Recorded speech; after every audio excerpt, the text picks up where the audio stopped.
Alright, got my upper control arms done. Don't worry about the rusty stuff you see. I knew that was going to be like that. I'm going to brush it on. It's just things like if you were to do before you put them on, you would destroy them with, your wrenches or whatnot. So, do them after. New poly bushings in there. Bottom's getting poly too. But did those, stripped the new drop spindles, cleaned them with oven cleaner. Then it started raining, so at the point where they're at, I dried them off, the spindles anyway, and shot them with some penetrating oil, just so they don't rust on the spindle. All the parts are in there. They're like brand new. I think somebody had dropped it and then got rid of the truck that I had got these off of. Because, none of it was really tight. This one's got a little bit of... Actually, it's not bearing score, it's just where it's polished. I thought it was a bearing score, but it's not. So, I'm going to clean them real good.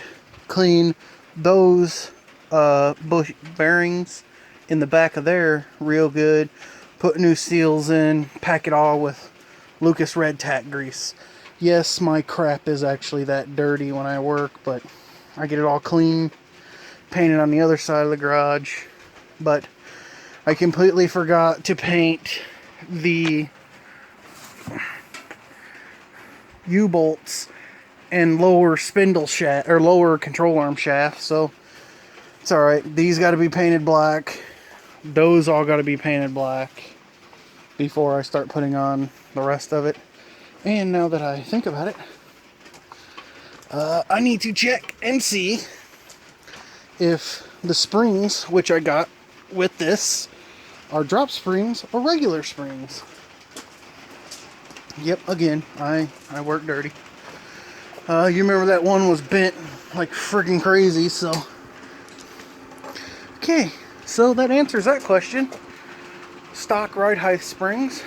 So, now the question becomes, do I cut, heat the end, and re-square them?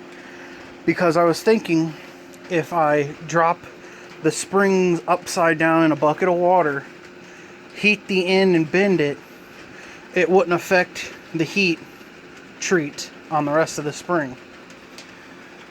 I do know people who have done it and no problems. Because, let's see here, they're $140 for a pair of 2-inch springs, 2-inch drop springs, and I'm just like, ugh, $140? Come on. But anyway, I'll make a decision on that, look at it a little bit harder, see if I can't do it without the springing? I don't know if that's how you'd say. Removing the heat treat. But these are funky, got holes drilled in them. Never seen that before. Can't find nothing online about them, but they're actually fine. There's nothing wrong with them. Other than that, we're still moving on it. We're still going. Paint. The LS was supposed to be here Monday. It is now Wednesday. So tomorrow I am hoping, or shall I say tomorrow I am going to make it happen one way or another. Also, I don't run heat shields on my wheels. I absolutely hate them things. One, if you have wheels that are nice, like mine are, and if you have brake calipers or anything, it shoots all the dust all over the front of your wheels and calipers. And in my opinion, they also hold heat against your rotors and stuff. So, those will not be going back on. I will put them away just in case somebody wants them. But them other calipers I have to use because these are 1-inch rotors. Stock ones, 1.25 inches. Why they made them like that, I don't know. Are them heavy duty and these not? But they had heavy duty on a short wheelbase 305, and they had 1-inch on a short wheelbase 305. Chevy GMC, I don't know. but it's what it is. I hate them. So black, take them and have them machined, paint the ring black. Those will be blue. The motor will be blue. The truck's already blue. And I'm done for today. It's time for AEW Dynamite. So I have my LS, whether it's the 5.3 or 4.8, I don't know yet. Not too concerned either way. I doubt it's a 6 though. If it was, I probably would have had to pay a lot more.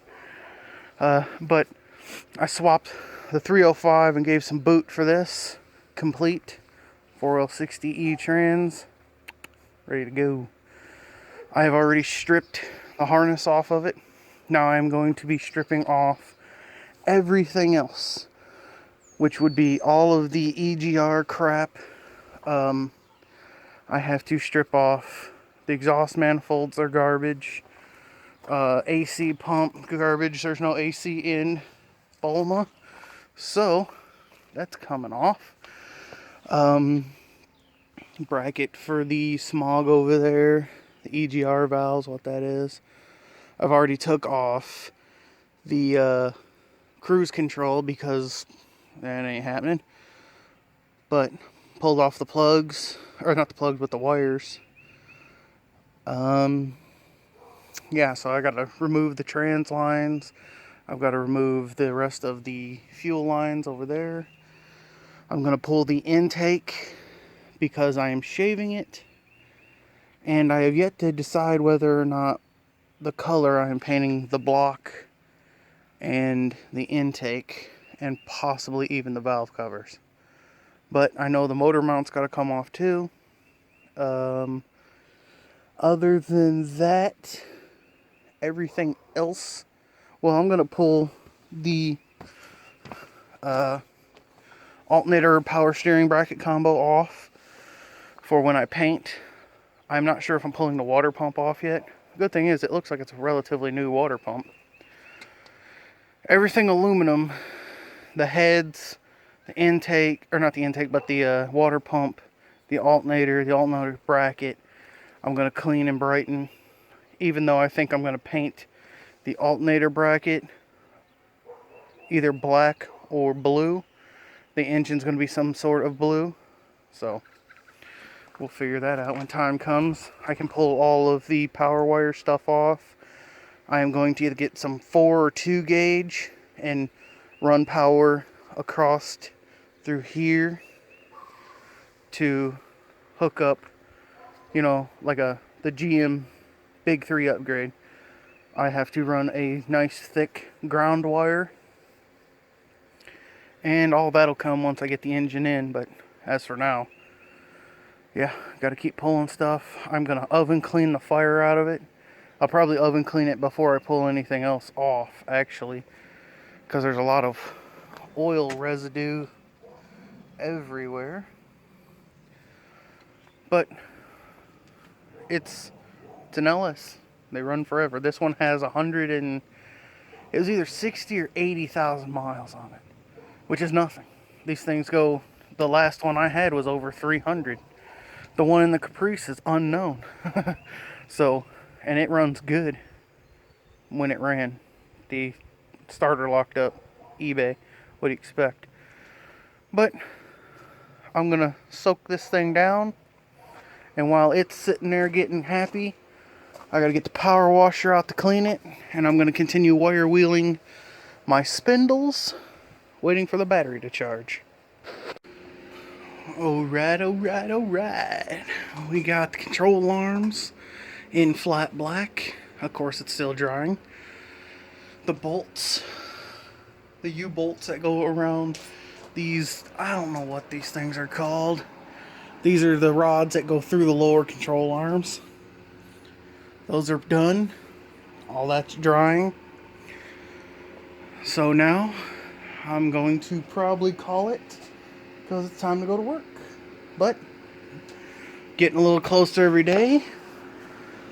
Still have to do springs, the gearbox, the brake calipers, which I can do the brake calipers after it's all back together. Not running them dust shields. Yeah, so we're about close to getting this front end back on the ground. I'm getting ready to put some LA Awesome on there, degreaser, let it sit a little bit and spray it again before I go to work. And then I'll show all this after it sits, well, today and probably tomorrow. I'm not sure, I'm going to check it. I usually like to let the oil base sit 2 days to completely dry, but we're getting down to these little things you got to keep doing over and over and over again to, you know, make sure you got everything. I hit them heavy, like I left it mixed, like, what was it? I'm gonna say 6-to-1. It was real thick, and sprayed them first to get, thick on there. Then I mixed it like I normally do, which is like 2-to-1. 2-to-1? 3-to-1? Yeah, about 3-to-1. Spray it through the 1/4 tip, hit it again to make it, you know, thinner and look better. But that's it. Garage is still a mess. Why clean until it's done? But let's do some LS stuff.